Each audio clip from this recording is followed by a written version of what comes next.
friendship that'll never ever end.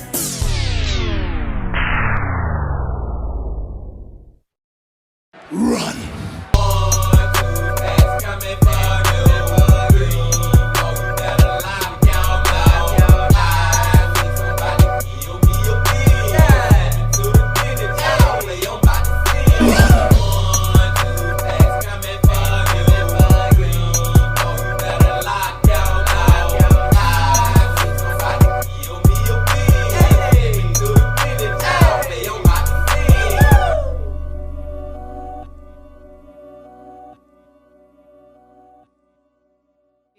It's a beautiful day in the neighborhood. Reaction Beanie Yo 415. Day in the neighborhood. My brothers and sisters. Today, we are going back to another one of my brothers from another mother. And that brother is Ryan from Tragedy Tales. Back to Tragedy Tales, y'all. And shout out to Ryan, man. Shout out to Ryan real quick. Because the last video that I watched from him, he actually commented down below. And his comment was pertaining to something I had said like 40 minutes into the video. You know what I'm saying? So that just let me know that he actually watching the whole video. You know what I'm saying? And it's just so freaking cool and awesome to know that the dude video that I'm reacting to is actually watching the video, man. That is just so freaking cool and awesome to me. And Ryan, just much love, bro. Much respect, much all that. I freaking love your videos, and I hope I can react to them until the end of time. But I digress. Hope y'all doing excelente out there today, and I'm glad that you came on back to the channel once again to fuck with the bean. And the title of this video is Weaponized Negligence, 5 horrors on the waves. These freaking 5 horrors on the waves from Ryan, y'all, they be so freaking crazy. And a lot of them have to do with like negligence or just carelessness or people being aloof and not taking situations as serious as they should have. You know what I'm saying? Then tragedy tales happen. You know what I'm saying, man? And weaponized negligence? Now that just sounds like this is not gonna be good at all. Like that sounds terrible. But before we see how terrible it is, my brothers and sisters, y'all know what y'all got to do.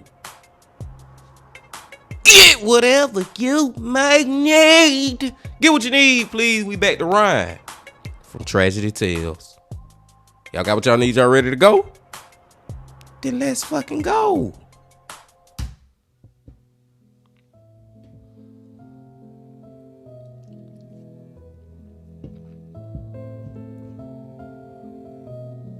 Seventy 70% of the world's surface is ocean, hence the name the Blue Planet.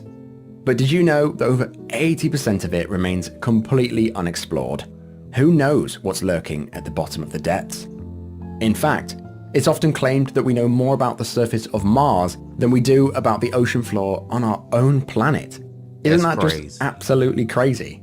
Crazy. I'm Ryan from Tragedy Tales, and this week we're diving right back into 5 horrors on the waves. From the tragic sinking of the MV Sewol to a freak shark attack in Mexico. This week, we've got the lot. So, as usual, you know what I'm going to say. Sit down and pull the curtains. Let's get right into it.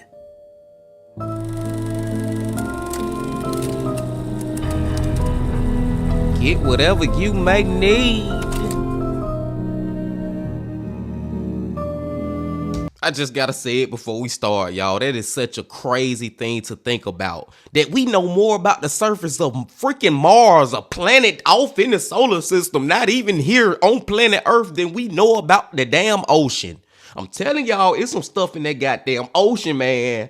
It's some monsters or another human society of the freaking aliens, something down there, man. I ain't gonna run my mouth no longer, but something is goddamn down there. Let's get into it. Number 5.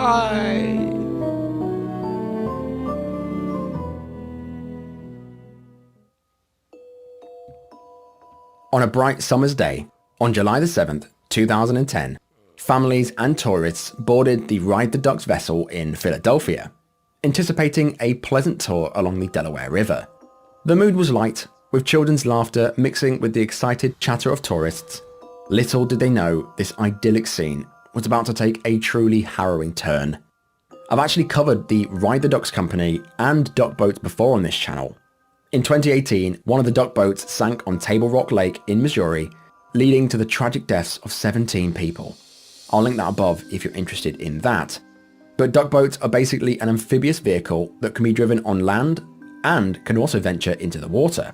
While their origins stem from a World War II vehicle, they have since been converted by the Ride the Ducks company and other companies to commercial vehicles, being modified to take as many people as possible to make as much profit as possible. These particular kind of modifications cause problems with balance, and duck boats are just not great seafaring vessels in general. However, that July day, at around 2:25 p.m, the tour was progressing through the Delaware River on their Ride the Ducks duck boat when the unexpected happened. The captain of Duck Boat 34 noticed a funny smell and then starts to see white smoke entering the passenger cabin. Believing there was a fire on board, the master of Duck Boat 34 shut down the engine and executed the emergency fire procedures. As the boat began to drift, the deckhand deployed the anchor and awaited rescue. The passengers, initially unfazed, waited patiently for rescue. But tension mounted as a large barge pushed by a tugboat ominously approached in the distance, growing perilously closer by the minute.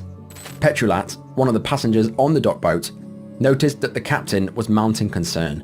He'd radioed into the tugboat, telling him to move around them and to not hit them, saying that their engine was not working and they couldn't move, but no response was given.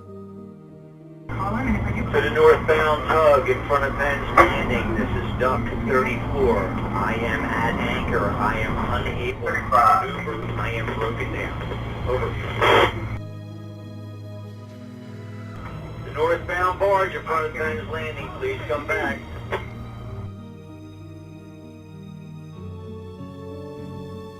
The northbound tug. Hey, ferry, whoa, whoa, whoa, whoa, whoa! Hey, Bro, what the hell, man? Like, who is controlling that big ass boat or ship or whatever you want to call it? Like, dude, what, is somebody asleep at the freaking the wheel? The wheel of the ship? Is they sleep or something? Do they know what's going on? Like, bro, they not responding to the freaking radio. It's almost like they intended to do this. I don't know. This is just crazy, man. Like, how could you not see those people right there? And you just steadily just coming closer and closer. Oh, man. Northbound barge, advanced rain. That duck boat's broken down. Alarmingly, even with the imminent threat, no instructions were given to don life jackets by the duck boat captain. The barge, massive and unyielding, continued its steady advance. Now, for this to make sense, I kind of need to explain the background of large boats in general. When massive ships arrive at a port city such as New York or anything like that, they find themselves in a tight space with lots of obstacles to navigate. To aid the ship, huge boats are pushed by the thrust of a smaller boat behind. Despite them pushing the boats, these vessels are called tugboats. I know, weird, right? These smaller vessels are supposed to guide the massive ships to avoid calamity. Well, they're supposed to at least. The Delaware River is almost 2,200 feet wide where this was all occurring. So therefore, it theoretically offered ample room for the barge to navigate around the stalled duck boat. However, the tugboat pilot that was guiding the massive sludge barge up the Delaware River that day was being operated by a very negligent man, Matthew Devlin. Matthew was leading the colossal barge, blind and deaf. At some point in the afternoon, he left his post watching ahead and instead went to go take a personal call with his wife. With his attention diverted and the radio turned completely down, he was oblivious to the emergency unfolding around him. Petrulat, one of the survivors, describes it saying, "We were hit. It was an awful sound. Metal on metal. We rolled. We were in the water. The river, usually so clean, turned into a dark abyss. Panic followed as passengers plunged underwater. desperately trying to reach the surface. People inside could do nothing but pray they survived. All captured on video, the barge collided with the duck boat, swallowing it under the waves like it was nothing.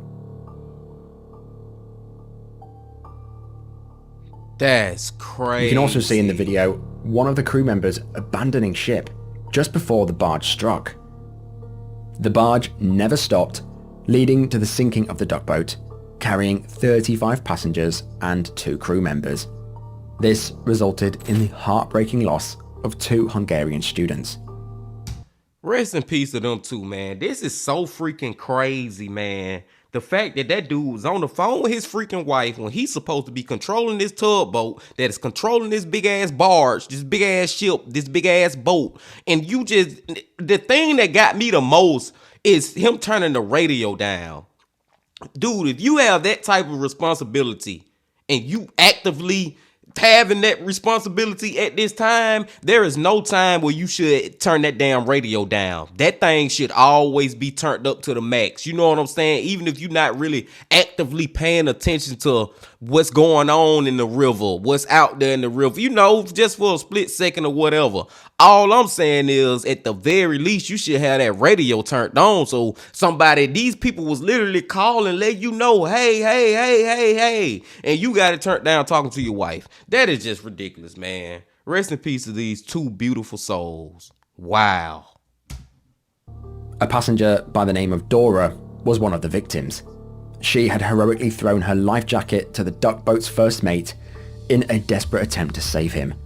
This heroic act can also be seen in the footage.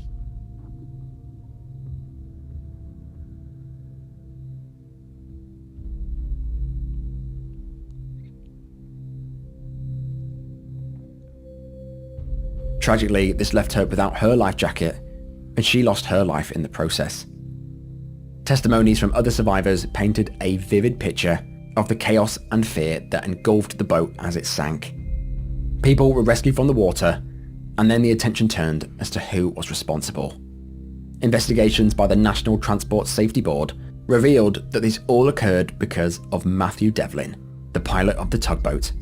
They said that Matthew's inattention was the primary cause for this disaster. He was completely engrossed in personal calls and failed to notice the vulnerable duck boat in its path. The time of the crash was 2:37 p.m. This was more than an hour after Matthew left the upper pilot house. Personally, I find it absolutely terrifying that someone so careless could be the pilot for such a large vessel. Families were fuming at the fact that this could have all been avoided, and of course, lawsuits followed. The pilot of the tugboat, Matthew Devlin, then 35, was brought to court for his actions. He admitted negligence, eventually pleading guilty to involuntary manslaughter, admitting to the fact that he was not paying attention when the barge he was pushing rammed into the disabled duck boat. In court, Matthew expressed his sincere remorse, revealing that he had been dealing with a personal emergency regarding an operation on his son's eyes during the voyage. He apologized to the families and told them that their loved ones were in his mind 24/7. The court sentenced him to 1 year and 1 day in federal prison, followed by 3 years of supervised release.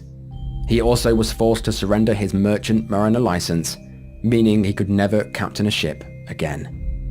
The aftermath of the accident saw legal battles between the families of the victims and the companies operating the vessels. Wrongful death lawsuits were filed against KC Transportation, which were operating the tugboat. Lawsuits were also filed against the Ride the Ducks company, the tourboat operator. The dispute culminated in a $17 million settlement, with the families of the deceased students receiving the majority of the compensation.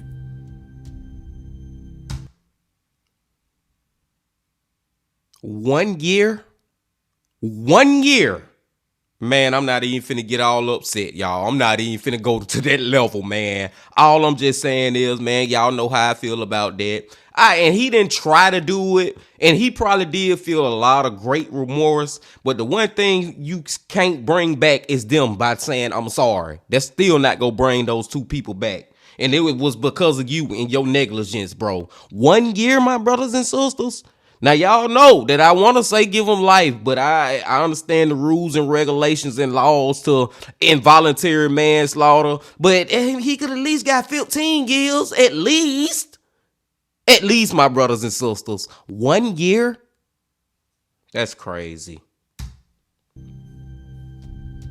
Despite this not really being the duck boat's fault, other than the life jacket situation and the poor handling before the collision, after this incident, the Ride the Ducks on the Delaware River were permanently suspended.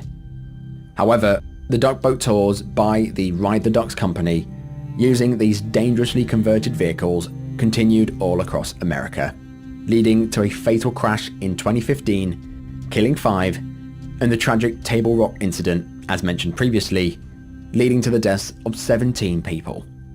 This latter incident was enough for the Ride the Ducks company to close, ceasing operations permanently in 2019.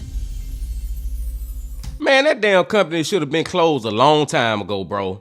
They should have been shut that ish down right there, man. All those different incidents of multiple people dying, and then the whole thing to me just looked unsafe. I don't know why. Just the fact that it's a vehicle that can drive on land and can freaking float in the river, the ocean.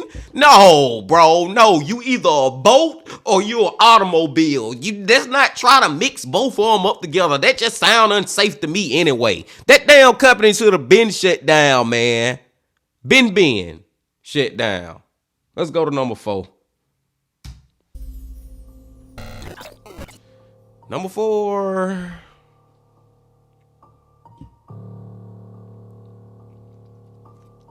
Blue Lagoon Island, also known as Salt Cay, is a serene, private island located just off Nassau in the Bahamas. This idyllic spot is famed for its peaceful beauty and the unique experiences it offers with dolphins and sea lions. Each year, Blue Lagoon Island draws in thousands of tourists. Many of these travel on cruise ships, often making stops on other beloved destinations like Paradise Island. So picture this, you're on a boat in the Bahamas with your family, weaving through the islands, soaking up the glorious weather and the crystal clear waters. It's the very last place that you'd expect a terrifying ordeal to take place. This alarming event unfolded on November the 14th, 2023. That day, a double-decker catamaran cruise ship containing 30 or so passengers was making its way from Paradise Island to Blue Lagoon, a straightforward and simple journey. Now the weather was sunny, but as the ship progressed, the water turned unexpectedly choppy and rough. The ride wasn't as smooth as it was when they left.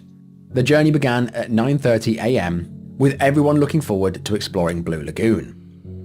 But as the ship approached its destination at 11 a.m, things took a dire turn. Now this was reported, but it's not proven, but the captain, in an attempt to showcase a dramatic maneuver to the passengers and other boats, sharply turned the boat as it neared the shore, to sort of aim the rear end towards the island, to show off. However, his stunt went seriously wrong. As he swung the boat around, it began to list, letting water flood into the main cabin, causing panic among those below deck.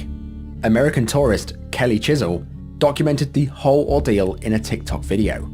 So we were on the 2-tiered ferry, but we started to stop and turn to go into the Blue Lagoon area, and I kind of thought the captain was trying to be silly and whip a shitty, because we all kind of went forward and the water kind of splashed up, kind of looking over the edge, and you could see that there was water coming into the boat, and we were starting to we were staying lean forward just because we were starting to sink. The captain driving it was laughing, because I think he was kind of showing off. Like I said, I thought he was trying to whip the butt end around, and I just don't think it worked out the way he wanted it to. Then once we realized we were starting to sink and we saw the water coming in, people were screaming, people are freaking out. We all got our life jackets on. She said everyone quickly donned life jackets and moved to the higher side of the top deck. The situation... Are you fucking kidding me, man? This man sitting up here putting everybody's life in danger so he can do a trick.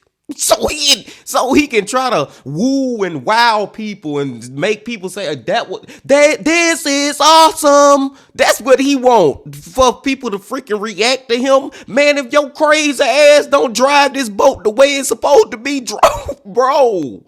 Are you kidding me? I don't give a damn if he would have pulled the trick off correctly. Whatever the hell he was trying to do, trying to swing the boat. And man, listen.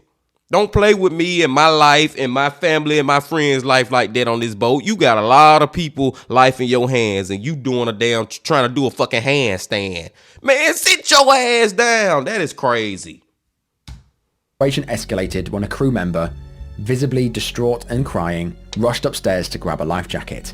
Apparently, the crew were in hysterics and unable to provide clear instructions to the passengers. So we were waiting for the staff to direct us on what to do, and they didn't. So once we got to the point, that one guy jumped in and everybody else was like, shit, we might as well do the same thing. Everyone on the boat realized the gravity of the predicament. They donned life jackets and moved to the boat's upper level. But the fear was palpable. All captured in the viral footage from the incident, the footage shows people in life jackets crowded on one side of the tilting ship. It's absolutely horrifying. Terror struck as they realized the ship was sinking. Passengers began to jump into the increasingly rough waters, and many struggled to keep their heads above the waves. As the ship capsized, mayday calls were made. Unfortunately, they were close to Blue Lagoon. Emergency teams, including the Royal Bahamas Defense Force and local authorities, responded swiftly. They got to the scene and began evacuating passengers and saving lives in the process. Once they arrived at Blue Lagoon, 2 passengers were rushed to hospital for their injuries, but the crew still didn't perform a head count. This was only done by one of the passengers, Kelly. Thankfully, they were all accounted for. However, in a tragic turn, a 75-year-old American woman who had been hospitalized passed away the following day. The cause of death is unknown. But this story is a sobering reminder that even a leisurely cruise ship can turn perilous. If the reports are accurate, the captain's reckless attempt to impress with a dramatic entrance put everyone's lives in jeopardy. Remarkably, no lawsuits have been filed, and it seems the captain continues to operate these cruises to this very day. Oh, hell no. Okay, if no lawsuits being filed, okay, I'm not really tripping off that. But the fact that he's still working there, he's still freaking cruising the ocean as a captain? Man, come on, man. Like I said, y'all, and that's one of them times where you just, I don't know if y'all ever been in this situation y'allself, but I have, and y'all know what I'm saying real quick. Where you be with one of your friends and they be doing some dangerous ish and kind of putting your life in jeopardy too, and you have to tell them, hey man, chill out, chill the fuck out, bro, chill out, bro. You shit, man. I'm in this motherfucking car with you while you doing this crazy shit. You know what I'm saying? You ever been in the car with one of your friends? Now this back when I was younger. This was my late teens, early 20 days. Or sometime I was in the car and my homeboy, he want to drive fast or drive and do some crazy shit, and I have to tell him, bro, calm the fuck down. I have been there before. I don't know if y'all been there before, man. And there's some other examples too that I don't even want to get in. But y'all get what I'm saying. But that was crazy, man. I feel like he at least should be freaking fired. You can argue that he the reason that 75-year-old lost their life. You could make an argument about that. But that's just crazy, y'all. Let's go to number 3. This has been good so far. Number 3.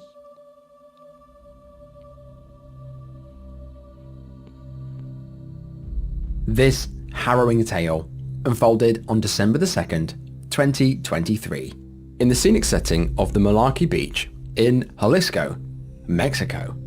Despite the slightly overcast skies that day, the allure of the sun was enough to draw people to the shores.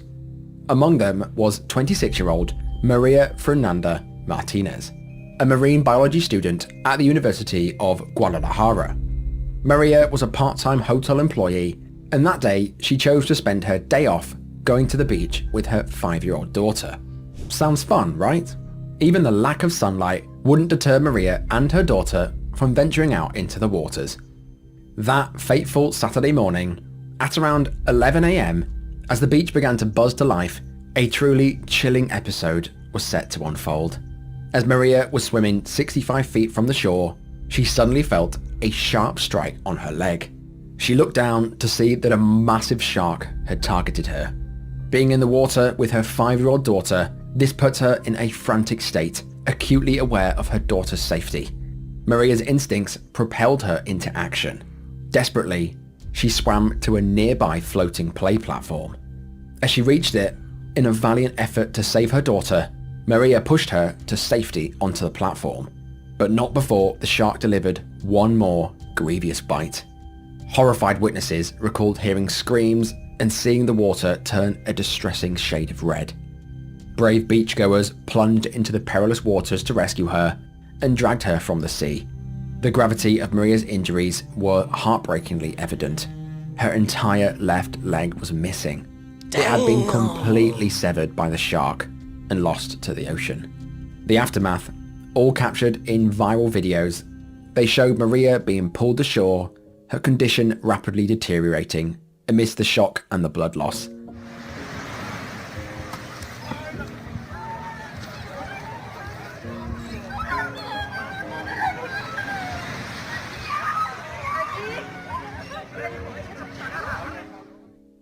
Because Maria was missing her entire leg, her femoral artery had been severed, causing her to hemorrhage blood into the sand.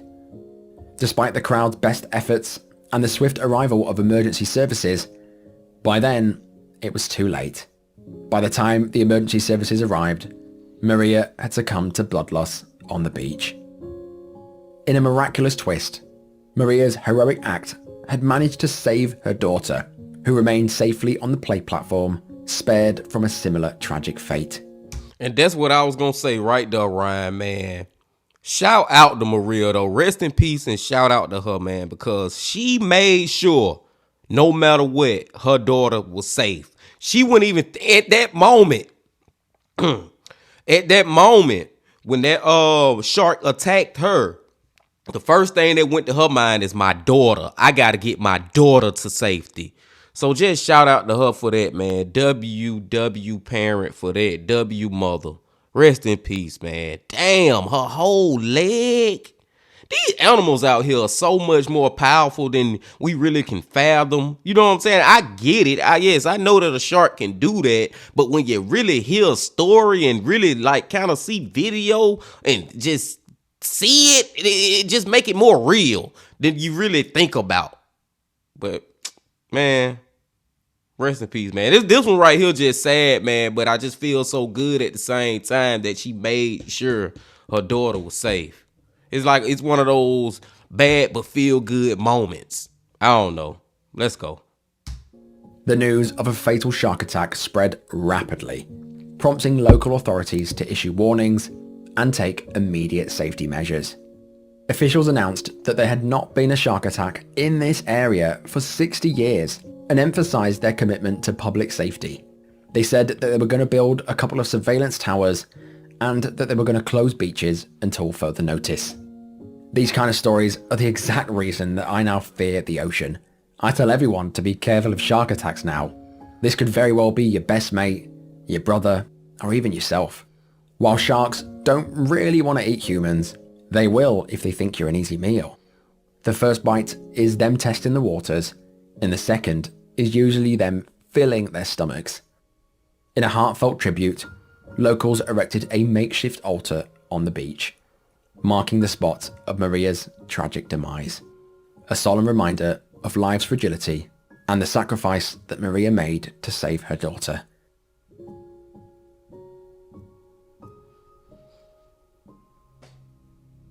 That's tough. Number 2.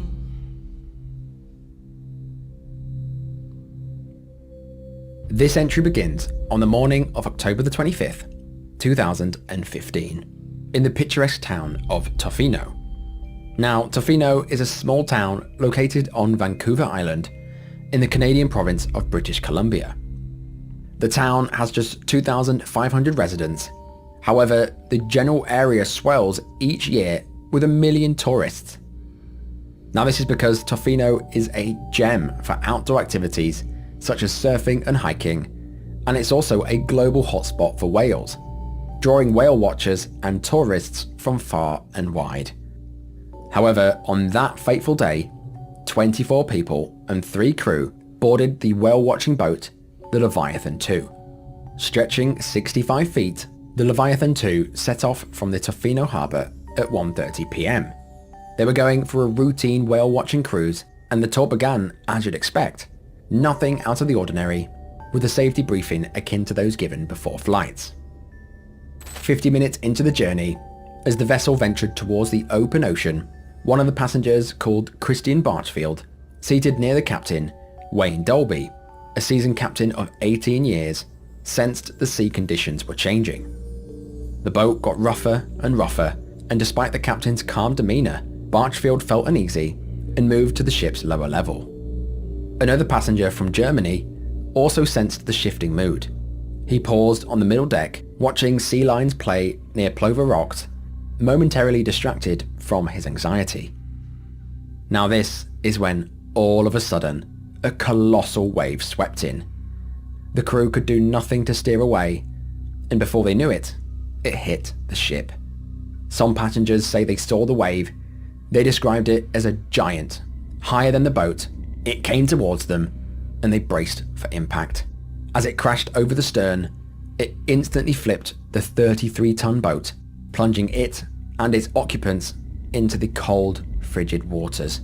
That is crazy as hell, man. That is one of those just come out of nowhere. Like, what the fuck? When like, the lady and some other passengers probably was starting to get uneasy about, you know, the conditions out there changing. But nobody seen a goddamn wave coming a wall high, a freaking building high wave just coming to splash the whole boat. I know that it had to happen so fast. It happened so fast to before they knew it, they was already in the water. You know what I'm saying? The wave, boom, in the water. Now you realizing what going on after the fact. Man, that is crazy, dude. Like, I don't really feel like it was a lot of warning signs for them, y'all. They did not know that was finna happen. I hope some of these people survived. Life jackets were not enforced on this journey, so none of the passengers were actually wearing them. Passengers who were on the bottom floor of the sinking boat described the ordeal like being thrown around like laundry in a washing machine. Now, as you're all probably aware, a sudden plunge into cold water can be deadly, as the low temperatures will induce automatic gasping, causing one to possibly take in water and pass out. The cold water also causes hyperventilation and immense strain on the heart. In such conditions, even the strongest swimmers can be quickly incapacitated. Amongst the chaos and the screams, moments of heroism and despair unfolded. Passengers and crew were thrown into the turbulent water, fighting for their lives. It all happened so fast that crew members on the Leviathan II didn't have any time to send a distress call, and it was only by chance that they were able to activate a flare after the boat tipped, alerting nearby boaters. In this footage, captured from another boat near the vicinity, the Leviathan II can be seen sticking 20 feet out the water. It looked like it was standing on its end.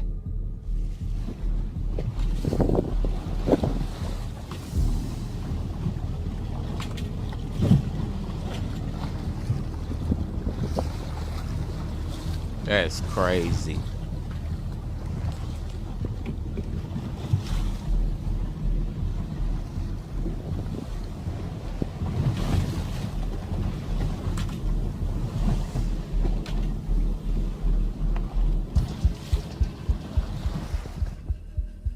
As the boat sank, some survivors clung to a single life ring that floated in the water, while others clung to the sinking vessel.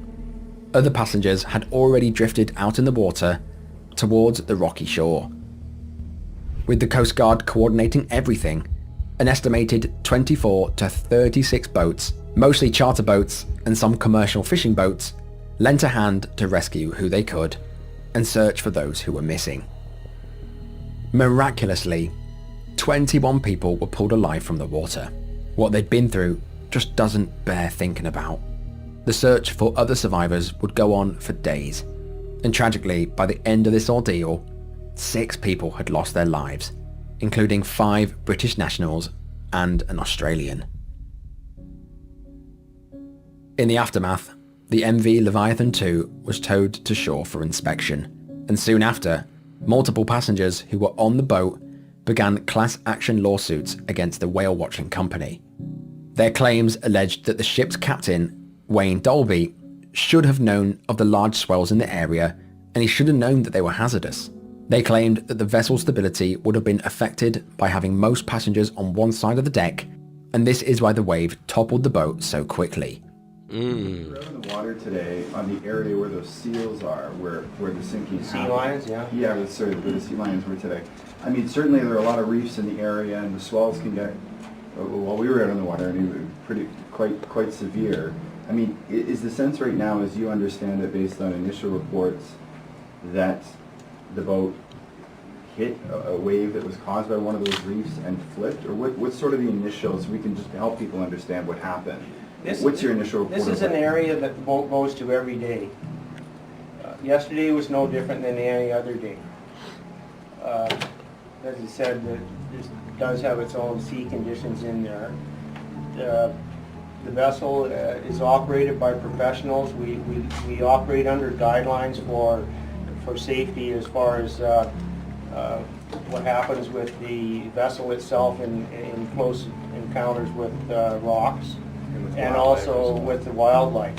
So the wildlife viewing guides mandate 100 yards from essentially the rocks, because that's where the sea lions are. 100 meters. After an I don't know how I feel about this one, y'all. I don't know if I can like totally blame the captain of that ship, like the other 2 that we have watched. Well, what was the first one, y'all? Where the freaking man was talking to his wife on the phone and turning the radio down and all that. Like, that was just totally his fault, just not paying attention or nothing.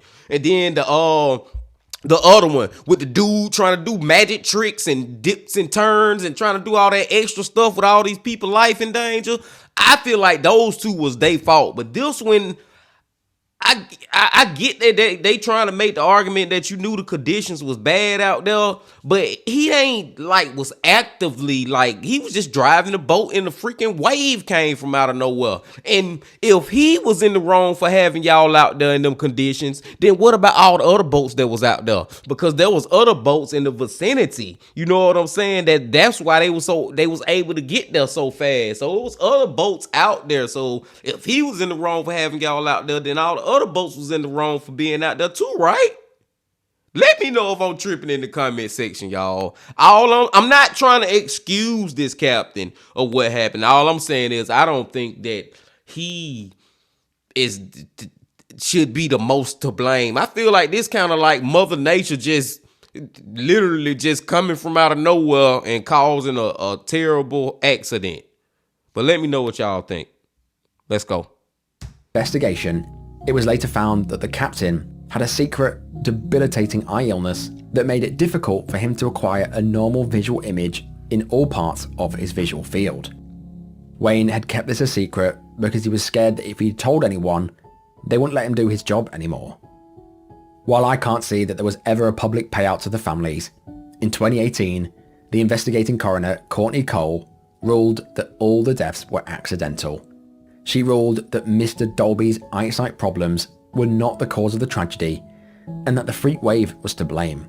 Courtney stated that cold incapacitation is lethal, and even with life jackets, the struggle to stay afloat is immense. She recommended that the federal department require life jackets to be worn on the outer decks of a vessel larger than 15 gross tons and carrying more than 12 passengers. She also said that more vessels should be required to carry emergency position indicating radio beacons. The whale watching company, Jamie's Whaling Station, quickly implemented these changes and continue to take hundreds of people on whale watching tours across Tofino to this very day. Yeah, man, I just don't know on that one, my brothers and sisters. I don't know if that man should be blamed for that, like for real, for real. I don't know, man. And it made me sound like such a freaking hypocrite because I was just talking about earlier about the involuntary manslaughter, but it's like them other two dudes, man, like, bro, it was like, bro, y'all just being just unsafe. Like I said, this one right here, I don't feel like it was just him. I feel like it was Mother Nature more than anything. But let's go. Comment down below. Number 1.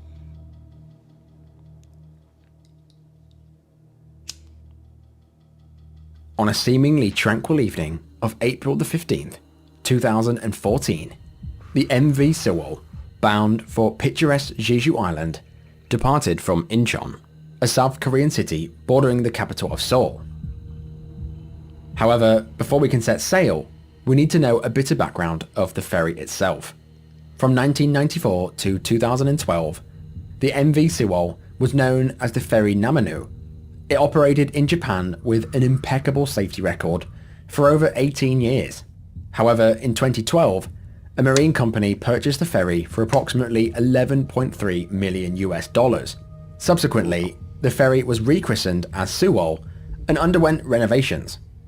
These renovations and upgrades involved the installation of additional passenger cabins on the 3rd, 4th and 5th decks. These increased the ship's capacity by 117 and added 239 tons of weight. These modifications would soon play a vital part in the tragedy that was about to unfold. So, on the evening of April the 15th, despite the weather being calm, as the time came to depart at around 7:30 p.m, a deep fog began drifting in from across the water. The fog was that dense that the ferry departed from the dock at 9:30 p.m, 2 hours later than expected. That night, the MV Sewol was carrying within it the laughter and dreams of 325 students from Danwon High School, located in Ansan City. The students were all aged around 16 years old, and they were poised for a memorable school trip. In total, 476 people embarked on this voyage. Unbeknownst to the passengers, the ship was a disaster waiting to happen. As I said before, the vessel had undertaken modifications that increased its passenger capacity. These modifications were, in fact, illegal. The upgrades to the ship compromised its structural integrity and balance. And to make it worse, on this fateful journey, the ship was also loaded with poorly strapped cargo 3 times its safe limit. This reckless oversight set the stage for one of South Korea's most heart-wrenching maritime disasters of all time. So these people just, whoever built this ship or helped remodel it or whatever the word is, like they just was in violation after violation, and it seemed like they just ain't freaking care. I feel like they knew the way they constructed this ship. I feel like they knew that they was gonna be putting everybody's life in danger, and they didn't give a damn.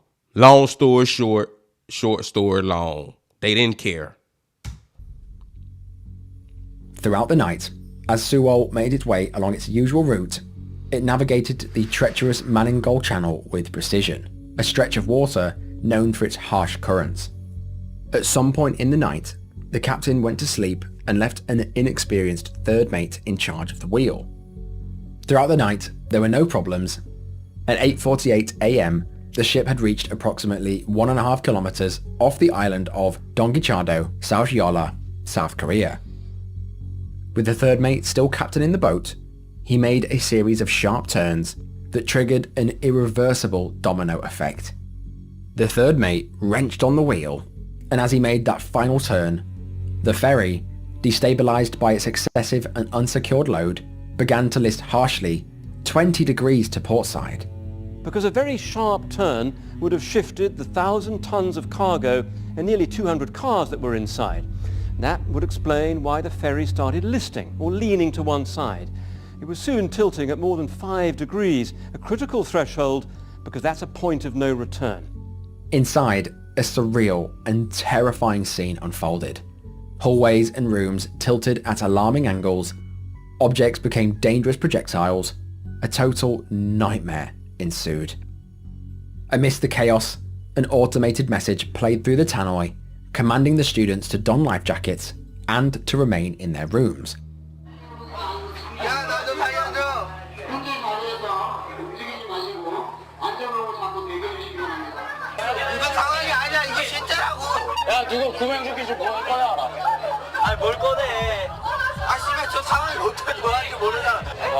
기울 줄은 상상도 못했다. 우리 뒤지기 싫다고. I have seen this before from somewhere. I knew that word so old, that the name of the ship, soul whatever. I knew that rung a bell in my head. I can't remember who have covered it. I don't know if it's Mike from that chapter or Adrian from Coffee House Crime, but I have seen this before. But just to see it again through Tragedy Tales, narration of it, it is still just unreal, man. These kids, bro, these are freaking kids, man. Recording a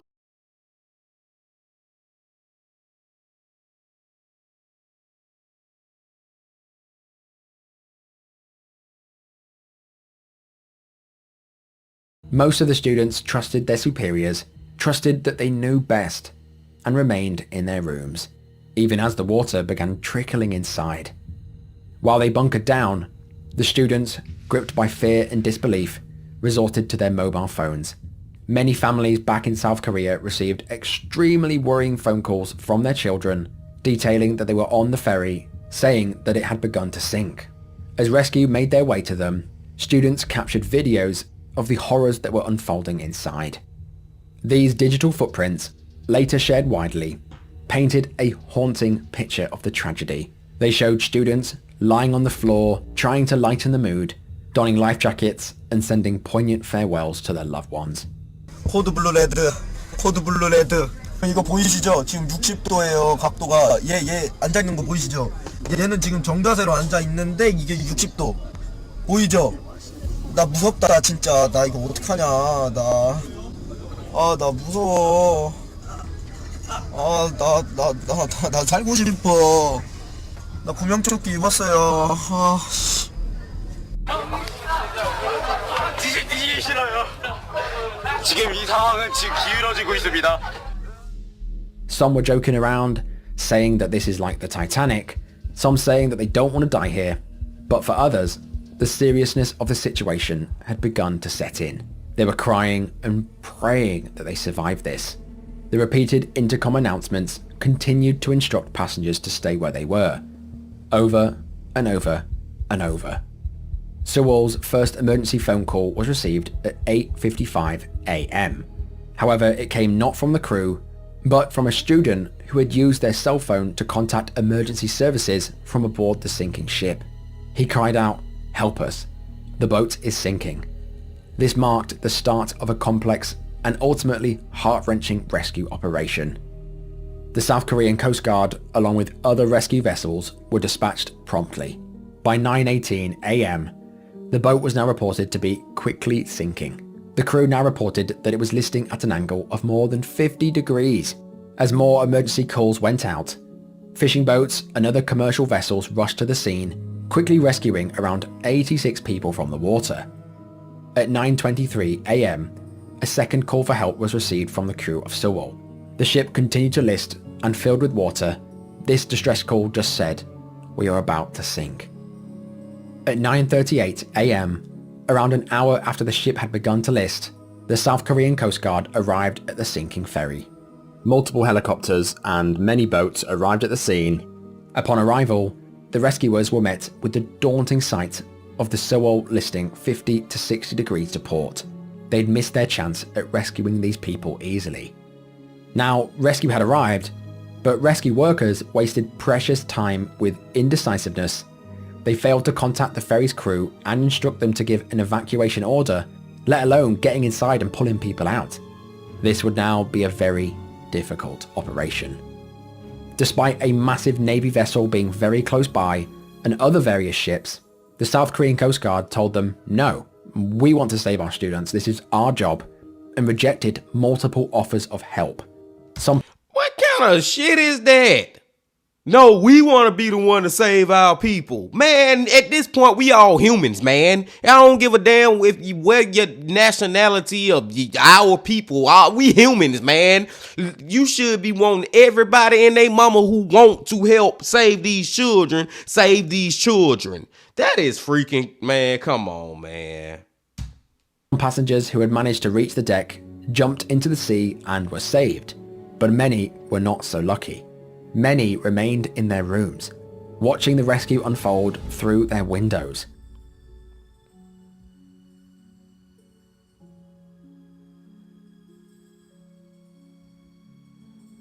Now, it's tradition that when a boat sinks, that the captain stays to the very end, only leaving the vessel once everyone had escaped. Infuriatingly, however, in this case, the ferry's crew and the captain were among the first to be evacuated. How many stories have we heard about that? The captain be the first goddamn one off the ship every goddamn time. If you ain't watched it yet, go back to the latest Coffee House Crime video about Captain Cowardly. Freaking disgusting.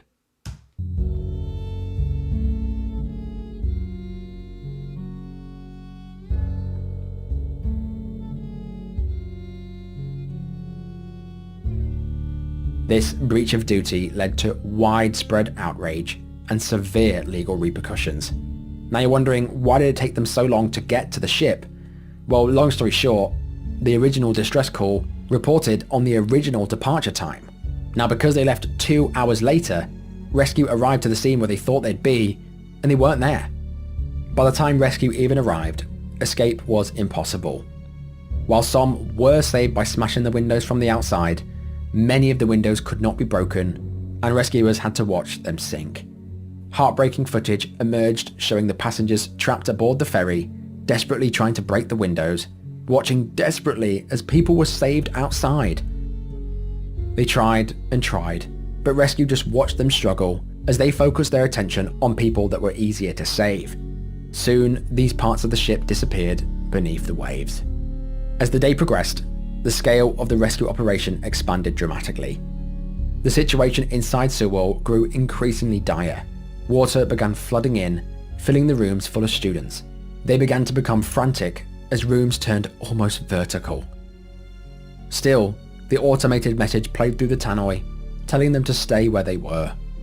This tannoy message would later be heavily criticised. Many who followed these instructions found themselves trapped in their room as the ferry filled with water, when they could have saved themselves if they at least tried. As the hull began to disappear, rescuers were now faced with the daunting task of entering the tilting ferry. This is something that they just didn't want to do. And at 11:18 AM, 2.5 hours after it began to list, the MV Sewell completely capsized.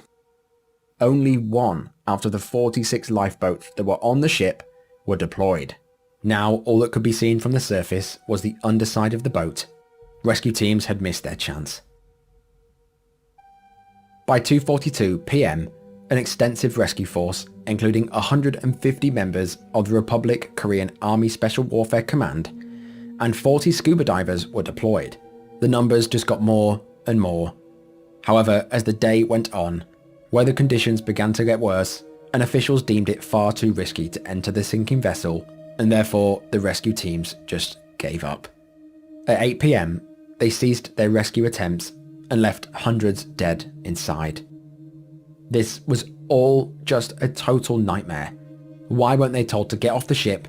Why was no one told anything? It just seems crazy. The search operations resumed again at around midnight using flares, but the number of casualties just climbed. By the morning of April the 17th, the diver count had now escalated to 555. But back on land, the families of the passengers cried out for help, cried out for more to be done to save their loved ones. The anger and the frustration was palpable. You must have said, "Daddy, save me," weeps this father. No one is immune to the sound of losing a child. Around 2 Like this one right here, y'all, it just hit me hard, man, just because of the fact that it's children. Like, these are kids, man, who had to go out like this. Like, when Ryan was talking about how the rescue team, they were saving the people they could, but there was little kids, man, clawing at the window trying to break out as they freaking about to drown to death. Like, when you think about stuff like that, man, it just hits you differently, y'all. That just freaking hurts, man. Rest in peace, bro. p.m. on April the 17th, weather conditions worsened again and caused a near halt in rescue operations. A marine crane was brought into the scene later that night, but still hundreds were missing. Now this is when it gets really slimy. Misinformation compounded the tragedy on April the 17th. The South Korean government created massive public confusion by releasing the wrong statistics on death tolls and the amount of people that were missing. They reported that there was 368 survivors.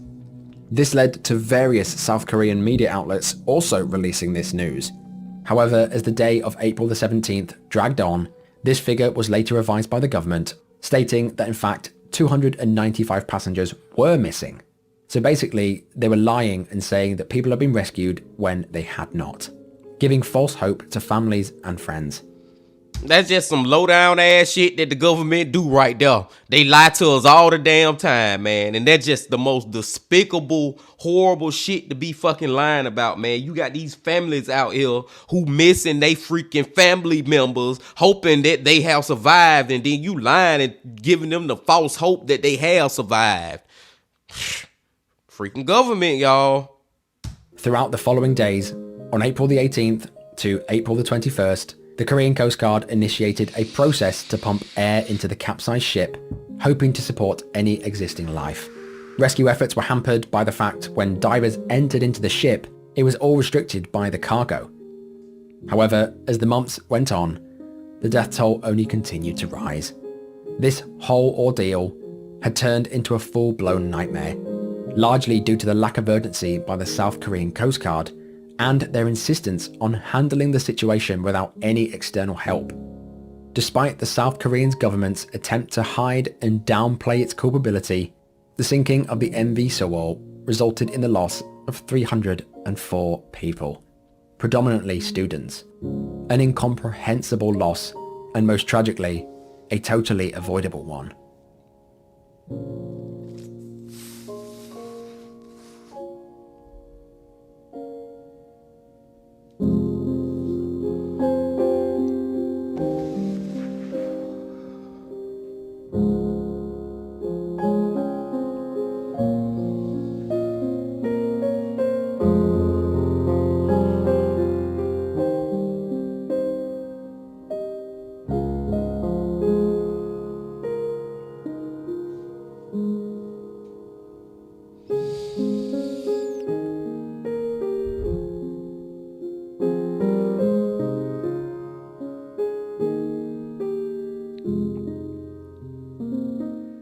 Shortly after the incident, many accused the Coast Guard of not acting quick enough or aggressively enough to save people from the sinking ferry.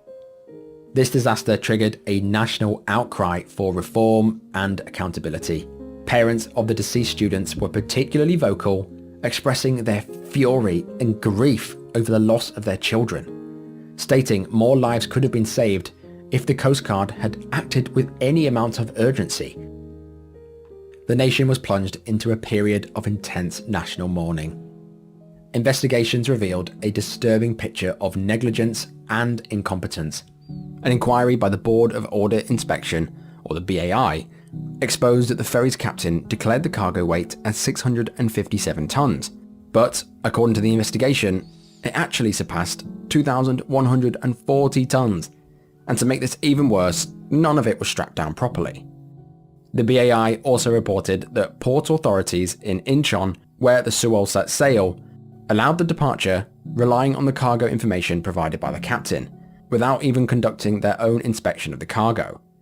The BAI discovered that staff from the company that owned the ship had offered the Incheon Coast Guard officials drinks and complimentary trips on the boat, which aided in the Sewol's passing its safety inspections. So the Sewol was doomed by corruption from the very start. And that's the thing, man. This shit, it was messed up from the beginning. Like, man, I ain't gonna lie to y'all, man. I'm fighting back Tails bad right now. Like, I'm fighting them back hard, y'all. Just because of the fact that these was children, man. That's what's hitting me the most. In 300... Let's just finish it, y'all. God damn, man.